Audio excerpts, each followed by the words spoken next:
سے کسی نے پوچھا، اس نے کہا من اعلم فی اصحاب رسول اللہ، حضرت علی سب سے بڑا علم والا کون تھا صحابہ میں؟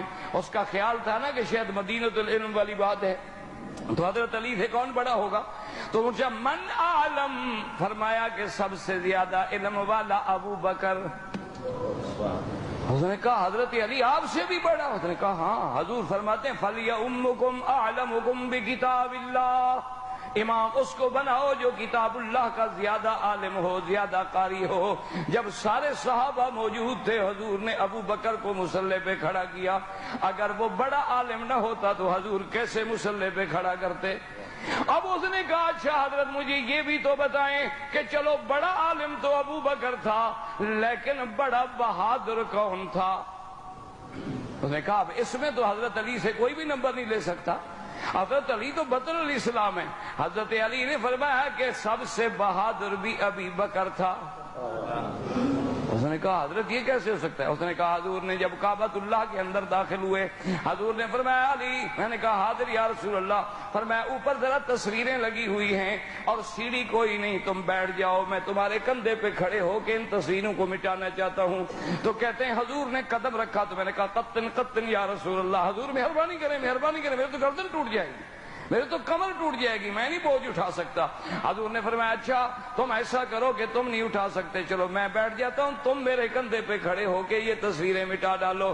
حضرت علی نے فرمایا میں تو ایک قدم برداشت نہ کر سکا، بہادر تو وہ تھا جو کندھے پہ بٹھا کے غار تک لے گیا۔ فرمایا بہادر تو وہ تھا کہ جس نے 3 میل اتنا چڑھائی اور رستہ کوئی نہیں۔ آج کل تو روشنیاں ہیں، رستے ہیں، سب کچھ ہے، لیکن اس دور میں تو کوئی رستہ نہیں، کچھ نہیں۔ اور غار تک لے جانے کے بعد ایک دفعہ یاد کریں، ایک بزرگ تقریر فرما رہے تھے، انہوں نے کہا کہ حضرت صدیق اکبر نے رضی اللہ تعالیٰ عنہ نے حضور کو کندھوں پہ بٹھا کے غار تک پہنچایا، تو کسی ظالم نے اللہ معاف کرے دعا کرو اللہ بغض صحابہ سے بچائے، دل سے دعا کرو اللہ بغض اولیاء سے بچائے، اللہ بغض انبیاء سے بچائے، اللہ ہمیں سب کا ادب نصیب فرمائے، اللہ ہمیں سب کی غلامی نصیب فرمائے۔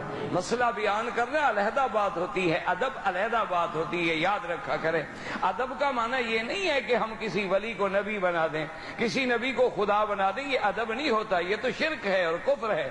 ادب یہ ہے کہ خدا خدا ہے، مصطفیٰ مصطفیٰ ہے، صدیق صدیق ہے، فاروق فاروق ہے، عثمان عثمان ہے، علی علی ہے، صحابہ صحابہ ہیں، تابعین تابعین ہیں، اولیاء اولیاء ہیں۔ اگر فرق مراتب نہ کنی زندگی کی، اگر فرق مراتب نہیں کرو گے، بیوی کو ماں بنا دو، ماں کو بیوی بنا دو، بیٹی کو ماں کہہ دو، ماں کو بیٹی بنا دو، تو یہ دنیا کا نظام نہیں چل سکتا، تو شریعت کا نظام بھی نہیں چل سکتا۔